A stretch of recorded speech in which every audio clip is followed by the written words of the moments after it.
The last guest. The Maplewood Inn had stood for nearly a century, welcoming guests off the lonely stretch of Highway 16. But for the past 10 years, it had been abandoned, left to rot after a series of brutal murders that no one could explain. 8 guests had checked in on a stormy night. By morning, only one body was found. The rest, gone. The case remained unsolved, whispered about by locals, feared by travelers. That's why Detective Riley Stone had to stay. He didn't believe in ghosts. He believed in killers. Someone had been responsible for those disappearances, and he intended to find out who. Checking into room 203, the exact room one of the victims had last been seen in, he placed his gun on the nightstand and set up a small recorder. He would document everything. As the clock struck 2:33 a.m., the old radio in the corner crackled to life. A woman's voice, soft, broken. "Leave, now!" Riley grabbed his gun, scanning the room. Nothing. The radio was unplugged. Then, a floorboard creaked. Slowly, he turned to the bathroom. The door was slightly ajar, steam curling from within, as if someone had just taken a shower. He raised his gun, pushed the door open, and froze. The mirror was fogged over, but a single phrase was carved into the glass. "He watches from the walls." A rush of cold air swirled around him, and suddenly, a scream. A woman's shriek, filled with agony. Riley bolted back into the room, but no one was there. His heart pounded. Was someone playing games with him? Then he noticed something new. The closet door was slightly open. He approached slowly, gun raised. His breath was shallow, every instinct screaming at him to run. He yanked the door open. Nothing, just dust. Then, the door slammed shut behind him. A shadow moved. Something was in the room. Heavy breathing, not his. He spun around, just as something lunged from the darkness. A hand clamped around his throat, slamming him into the wall. He struggled, gasping for air, as an inhuman face emerged from the shadows. Eyes black as night, mouth stitched shut, skin stretched tight over sharp, unnatural bones. The voice whispered inside his head. 8 guests, 1 survived. The cycle must continue. Riley tried to raise his gun, but the pressure on his throat tightened. His vision darkened. Then, he saw them, the missing guests. Their bodies melded into the walls, eyes wide, mouths open in silent screams. Their hands reached out, clawing toward him. The last thing Riley heard was the click of the recorder. The next morning, the Maplewood Inn was silent. Detective Riley Stone was gone. The only thing left behind was his recorder. When authorities played it back, they heard one thing, a whisper. 9 guests, 1 survives. The cycle had begun again.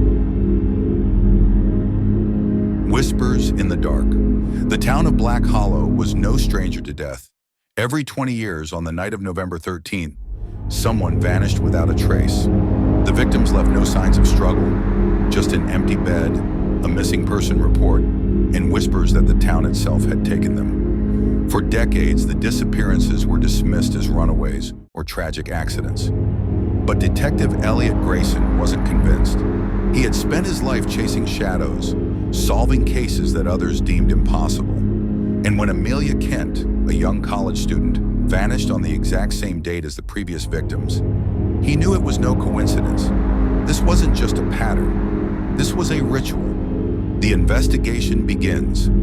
Elliot arrived at Amelia's apartment, a small, dimly lit unit on the 2nd floor of a rundown complex. Her belongings were untouched. The front door had been locked from the inside. The only strange thing? A mirror in her bedroom, covered in bloody handprints. It wasn't her blood. Her laptop was open, the screen frozen on a single phrase in a dark red font. "He walks in the walls." A chill crawled down Elliot's spine. He checked the building's security footage, expecting to see Amelia leaving. Instead, he saw something much worse. At exactly 3:13 a.m., her bedroom door creaked open. A tall, thin figure emerged. Not from the door, not from the window, but from the wall itself. Its movements were unnatural, its body elongated, stretched, like a shadow peeling away from reality. The figure hovered over Amelia's bed. Then, she sat up. As if in a trance, she slowly turned toward the mirror. For a moment, she stared at her reflection. Then in a single jerking motion, she crawled inside it. The screen glitched. Amelia was gone, the last survivor. Desperate for answers, Elliot searched through old police reports. Only one person had ever escaped the Black Hollow disappearances, a woman named Margaret Holloway. She had been just a teenager when she was found wandering the woods, mumbling about shadows and mirrors. Now she was locked away in the Black Hollow Asylum. Elliot paid her a visit. Margaret sat in the corner of her cell, rocking back and forth, her eyes hollow and distant. When he mentioned Amelia's name, she finally looked up. "He's awake again." Her voice was barely a whisper. "Who?" Elliot pressed. Margaret trembled. "The man in the walls." She lifted her sleeve, revealing deep scars, as if someone had carved symbols into her skin. "I was supposed to be taken, but I ran. He doesn't like when they run." Elliot felt his throat tighten. "Where do they go?" Margaret exhaled shakily. "They don't go anywhere. They're still here, watching." The lights in the asylum flickered. Margaret's breathing became ragged. Her eyes darted around the room. "He knows we're talking." Then she screamed.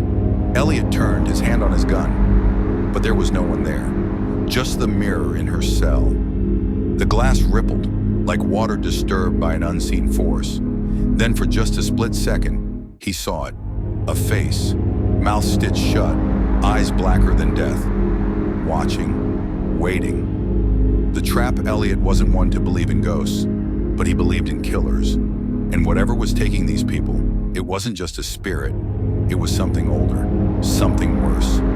Determined to end the cycle, Elliot set a trap. That night he returned to Amelia's apartment, sitting in the dark, gun in hand. The only source of light was the mirror, covered in faint streaks of dried blood. The clock ticked. 3:12 a.m. The air grew thick, heavy. Then the whispering started. Elliot tightened his grip on the gun. The voices weren't coming from outside. They were coming from inside the walls. 3:13 a.m. The mirror shuddered. Slowly, a shape pushed through the glass, its body twisting unnaturally as it stepped into the room. The man in the walls. Tall, shadow-thin, his fingers too long, too sharp, his head tilted at a sickening angle, as if hearing a melody only he could understand. He turned to Elliot, the stitches on his lips tightening, and then he moved, faster than Elliot expected. A cold hand clamped around his throat, lifting him off the ground. The gun fell from his grasp, clattering uselessly to the floor. The man in the walls leaned in, his voice a wet, garbled hiss. "One must stay, so the rest may live."